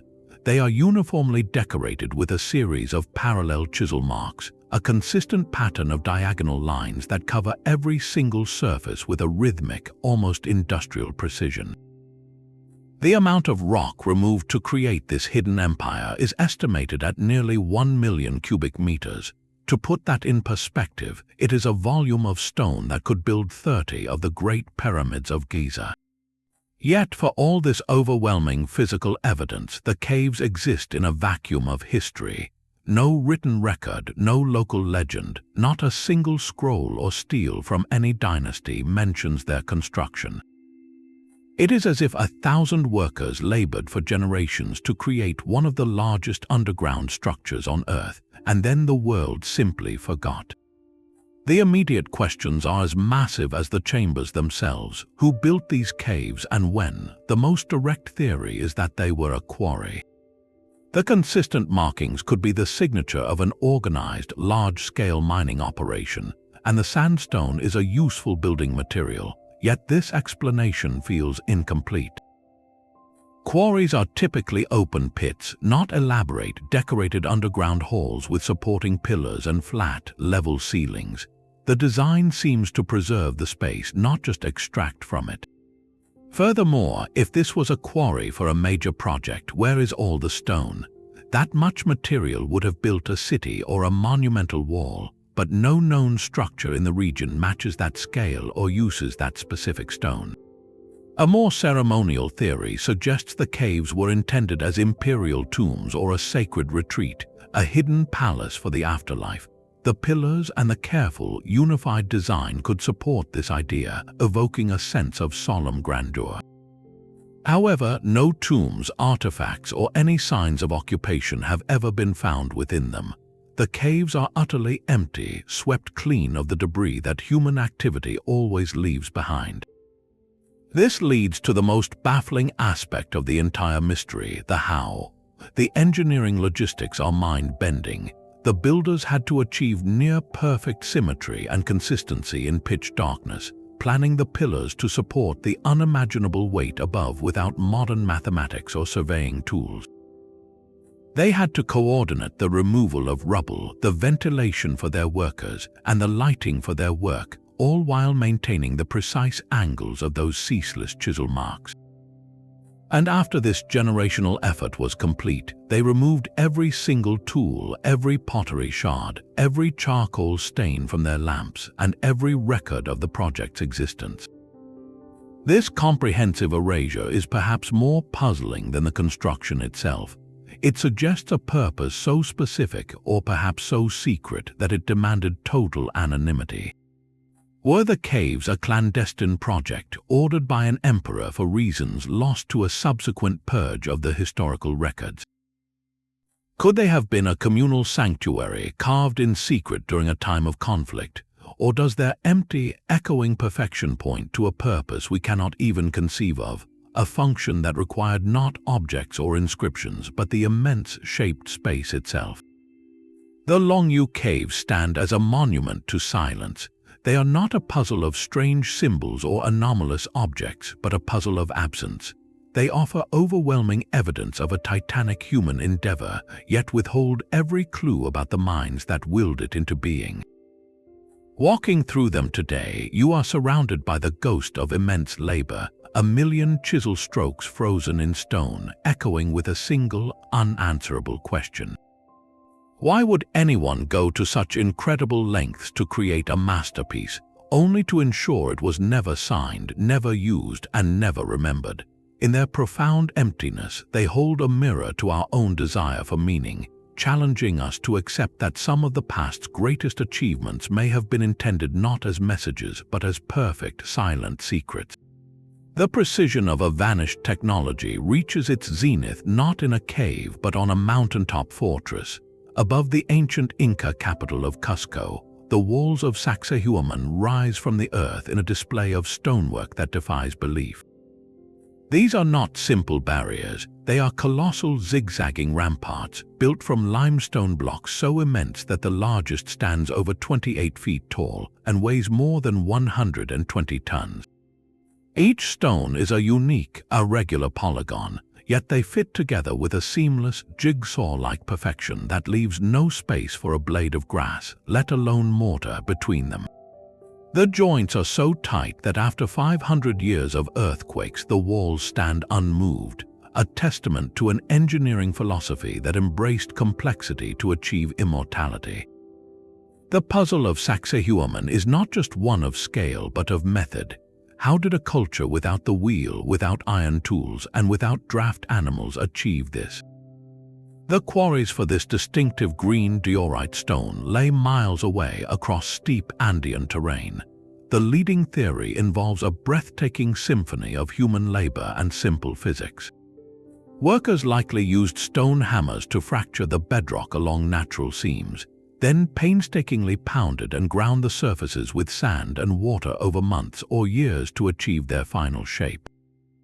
Transport was a feat of communal might. The massive stones were probably dragged on rollers made of logs, using ropes woven from plant fibers, with hundreds of people coordinating their pull along prepared earthen ramps. The fitting process remains the most debated mystery. Some researchers propose the masons employed a technique of trial and error, repeatedly lowering each block, marking high points, and grinding them down until the fit was perfect. Others suggest a more sophisticated, almost artistic approach where master builders could visualize the three-dimensional puzzle, shaping each stone to complement its neighbors before it ever left the quarry.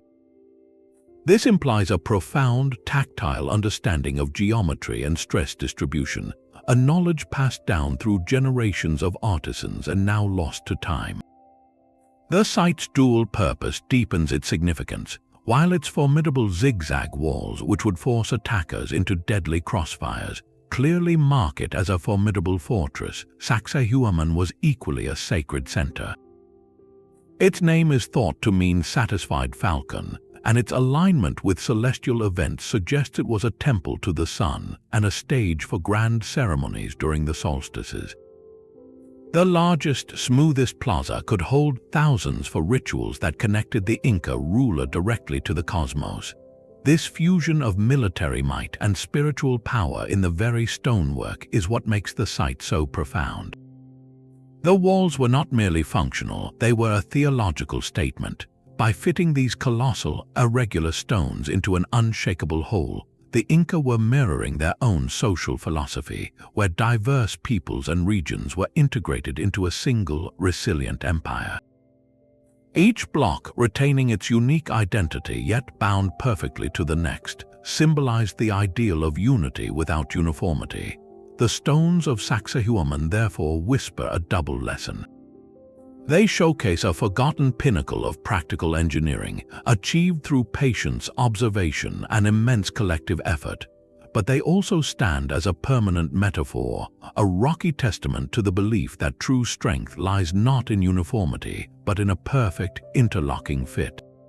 Scattered across the remote highlands of northern Laos lies a landscape that feels like the aftermath of a giant's forgotten feast.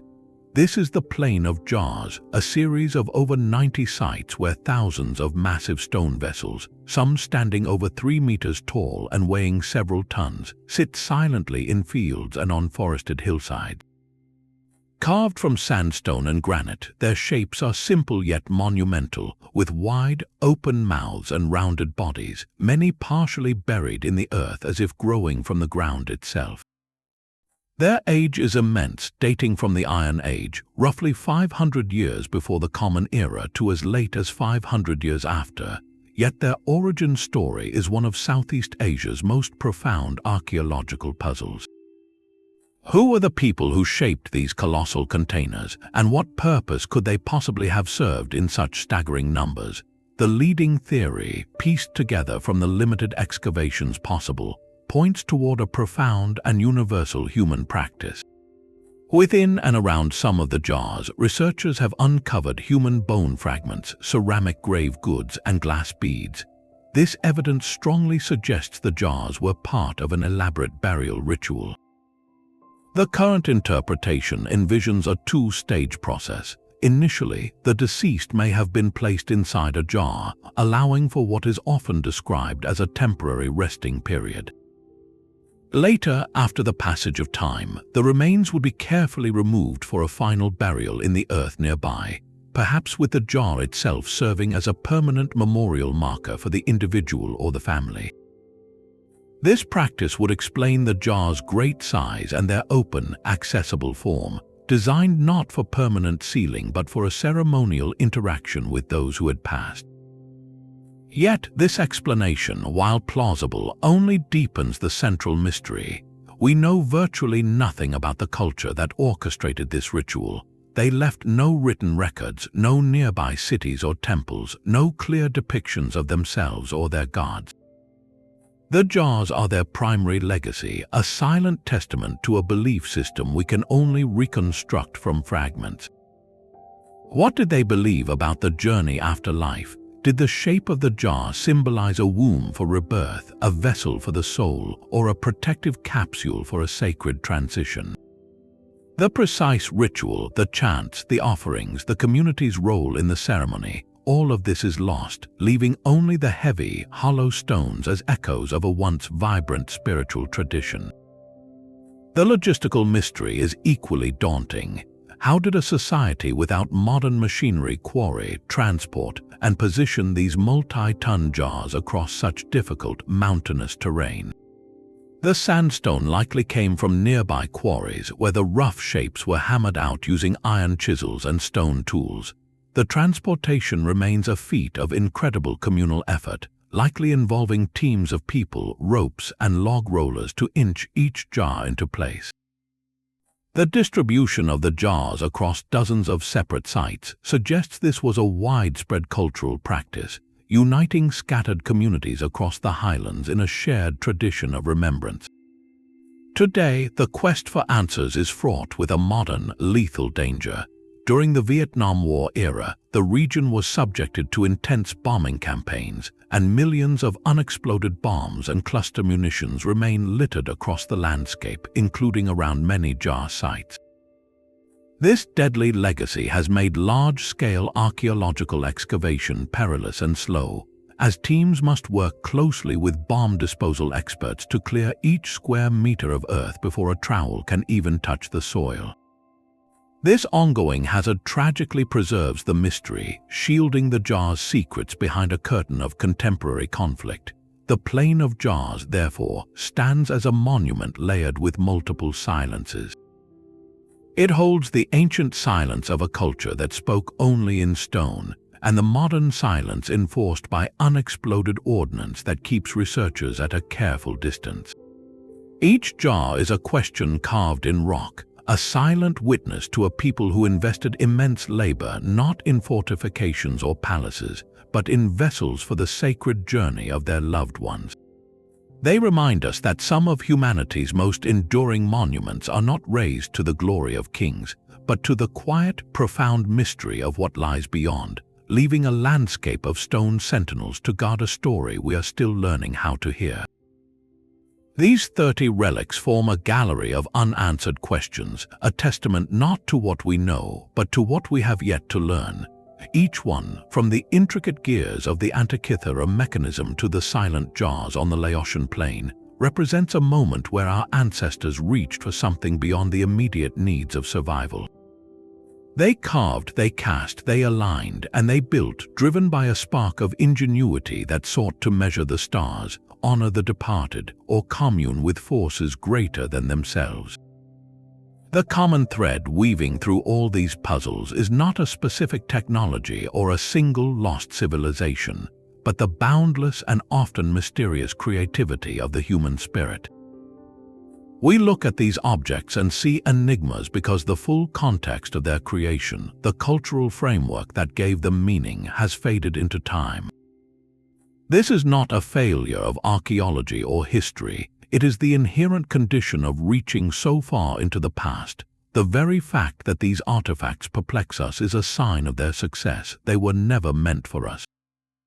They were solutions to the problems and expressions of the beliefs of their own age, and in surviving, they have given us a new problem, the beautiful challenge of understanding.